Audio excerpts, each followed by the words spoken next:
What's up, guys? Welcome back to Newswave. So finally, the SN30 Pro Plus, the Pro one with the grips and everything, they disappeared. If you remember, it was supposed to, I think, come out at the end of 2018, disappeared, and it's back. It's back in the news, and it's coming out sooner than we thought, and it looks like it went away to add more features to it, and it looks great. So we're gonna be talking about that today, what you can expect from it, how much it is, and when you can pick it up. And then it turns out GameStop is going to be making some big changes. They're going to try some things in select markets that might surprise you. We're going to talk about all of that and a bunch more today. As always, guys, enjoy these videos. Make sure you hit the like button. It does help out. And get subscribed if you want to keep up to date on all the different gaming news going on in the world. We do this every weekday morning, 8 a.m. Eastern time, so you can stop by and get caught up.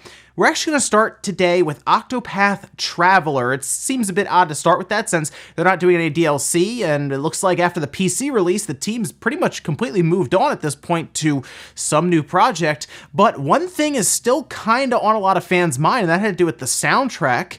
And they did have a physical release for it. I believe it also hit Apple iTunes Store and everything recently, but now it is on Spotify. There's over 80 tracks right now that you can actually just go listen to if you want, stream it, and it is awesome. I went through the list and everything, and first of all, the music in Octopath Traveler is outstanding. I love the music in this game, but now it's pretty much right there. You go into Spotify, you click it, and you can just go through all of the tracks, and it is great. So I'm really happy to see that, and I hope people check this soundtrack out, and I hope in whatever their next game is, they have a lineup like this, because it was tremendous. Go check it out, though, on Spotify. Also, if you missed all of the mayhem yesterday, there is Amazon Prime Day, of course, going on. It's over like the next 2 days. Walmart was also doing their own thing to kind of combat it, and it was going okay, I guess. But the big thing here is if you've been looking for an SD card now to expand the storage on your Switch, or I guess your phone or your camera or anything, now is the time to pick it up, because these cards are going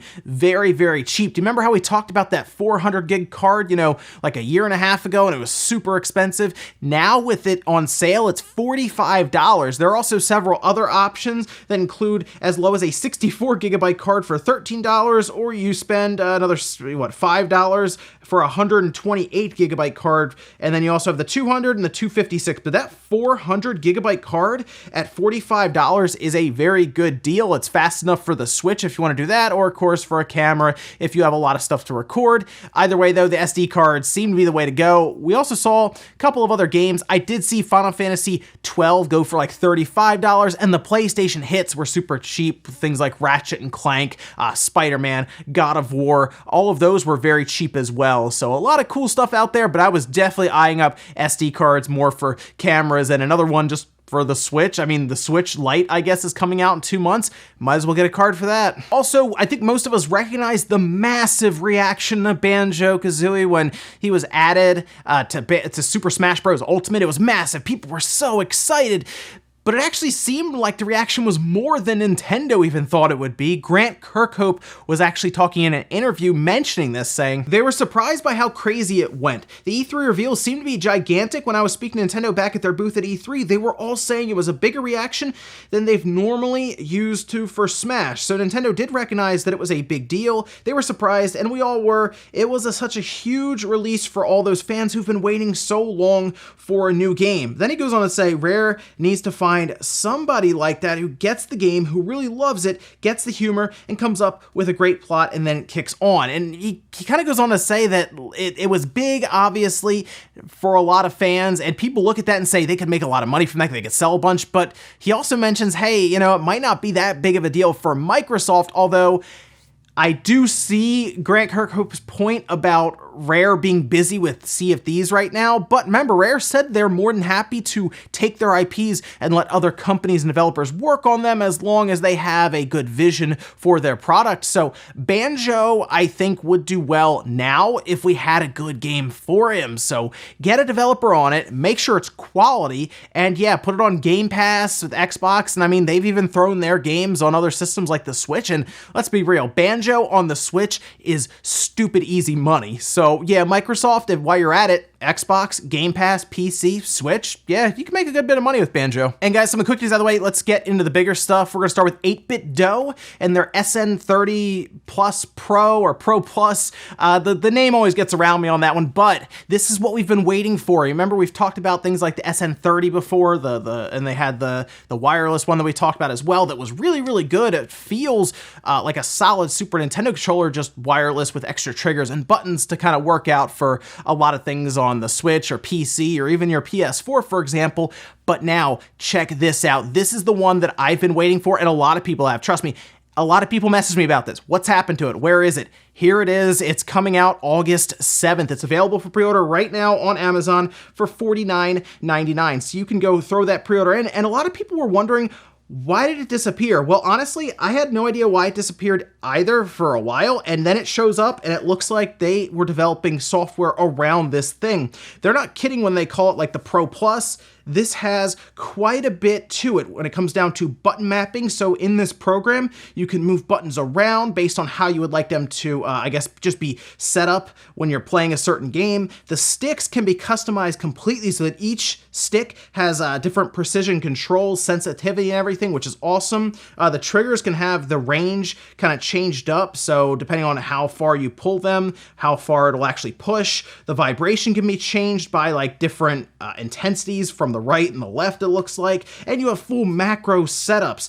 This looks like the controller to have from 8BitDo's. Yeah, it's $50, I get it, but I mean, if you really look at other controllers, that's about right, and this is offering a ton of stuff. This was reminding me of that Astro C40 controller that I did a video on, where it also had its own software that had several of these features, but that one was $200. This is a $50 controller from 8BitDo's, and you better believe I'm getting this thing right away, and we're checking this out because this sounds amazing. The two grips are probably the biggest thing about this for people who don't work as well with the SN30, for example, SN30 Pro, where it doesn't have a grip, so your palms are kind of just like not holding on to anything. This is what you'd be looking for if you prefer like the PlayStation grips kind of, or even the Switch Pro controller.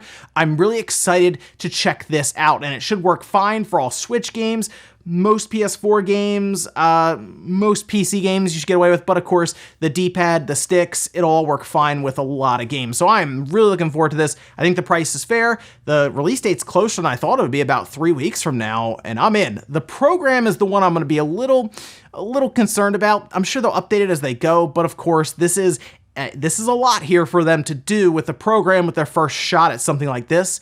So I expect bugs and other issues, but I like this innovation. I like them really trying to push the envelope here. So I'm all for it. We'll check it out. We'll take it apart. So make sure you check back, I guess, August 7th, and hopefully I'll have one here for us to take a look at. Next up, let's talk a little bit about the UK sales charts.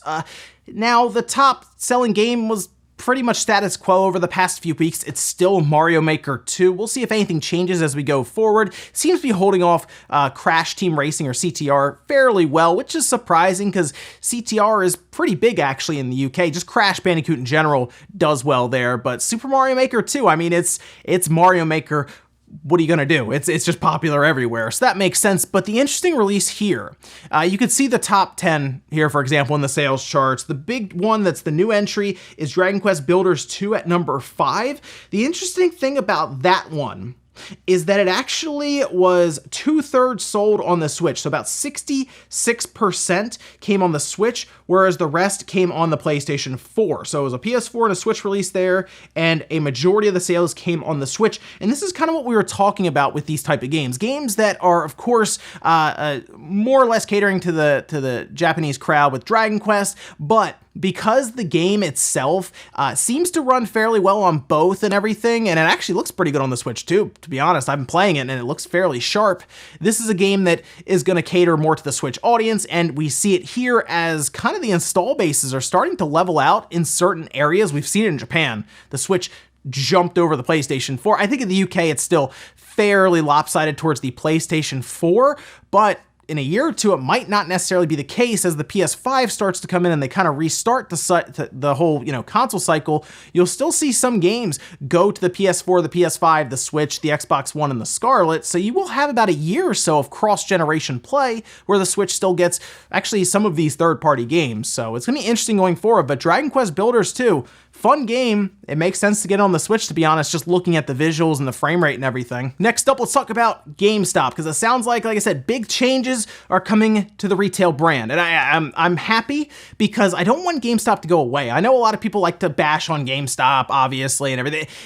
Their current practices aren't great, but I think there is some improvement that can happen, and I think they can actually become a fun store to go to, one that's actually interesting to go to, whereas now, to be honest, it's kind of boring to even go in there. Usually I kind of go in and I pick up what I want and I'm out quick, right? It's not like how it used to be where I'd go to Funko Land when I was younger. I would play a Super Nintendo while I'm there. I would check out a bunch of games. It just felt, I don't know, what would be the right word? I guess more mom and pop like, but it still kind of wasn't, because Funko Land technically wasn't an independent store like a mom and pop store where you only have like one or two.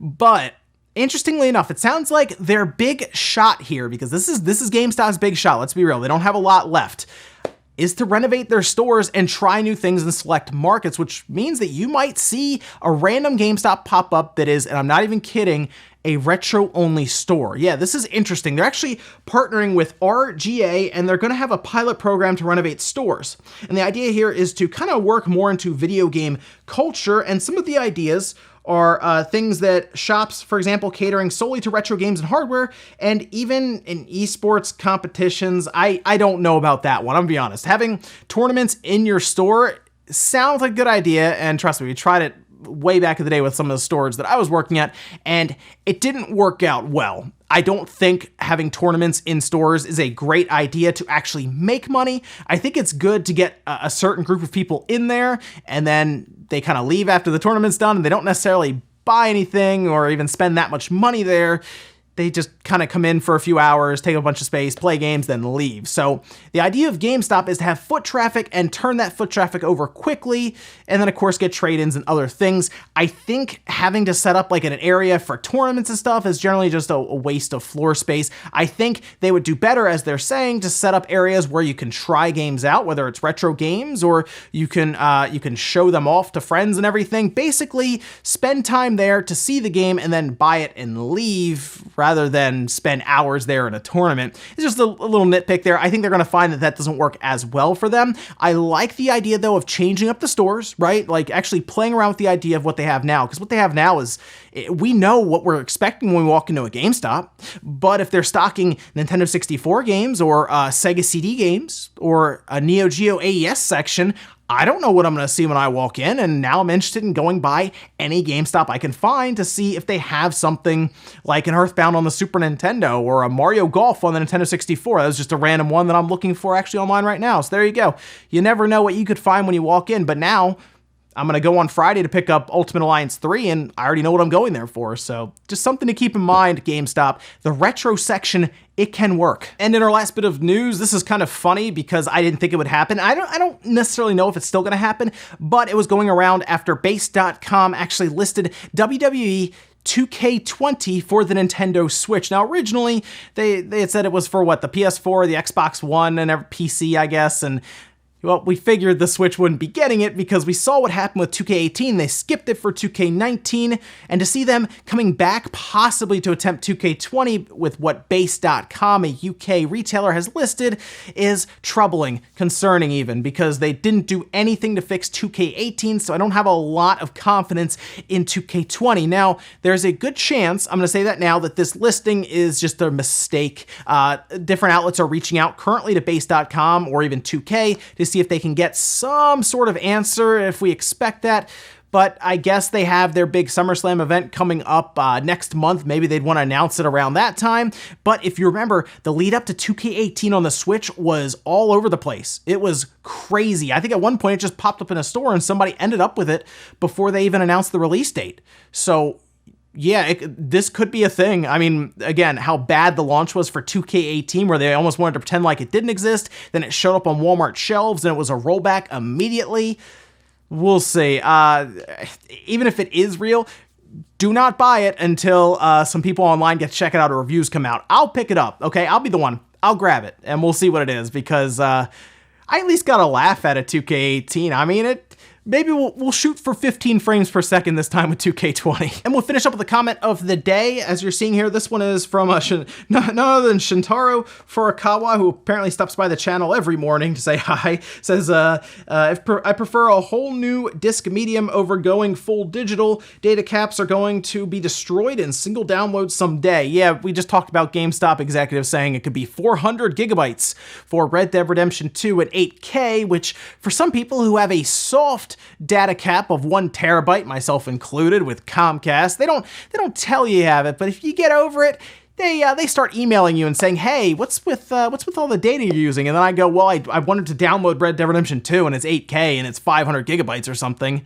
Yeah, and then they go, okay, cool, and then they slap, $30 on my bill. That's great. Yeah, the disc-based medium is going to be interesting because BDXL, I believe, is the next one up right now, and it's a quad-layer Blu-ray, but to get a pack of 10 is $54 for us, which tells me it is very expensive even for developers or publishers, I should say, to use that. It actually would turn kind of into the cart situation that we have for the Switch now, which means they might want to use multiple Blu-rays. I don't know. It's a weird situation. I think we're just gonna, to be honest, transition straight to digital games. I don't think we're gonna make up a new medium or anything. We're getting to that point where digital sales are completely taking over physical sales. So a lot of publishers say, why bother? And ladies and gentlemen, let's go do it here for Newswave. If you enjoyed this video, guys, hit the like button, really helps out. If not, hit the dislike. Leave comments down below about everything we talked about today, whether it's the SN30 Pro Plus. Are you picking it up? Because I am. I'm looking forward to this thing. I was looking forward to it last year, disappeared, back now, out in 3 weeks. Yeah, I'm getting that thing. And what about GameStop? Do you think it could work if they lean into the retro stuff more? Or do you think, honestly, the esports tournament scene in store is the way to go? Thanks, guys, for watching, and I'll see you next time.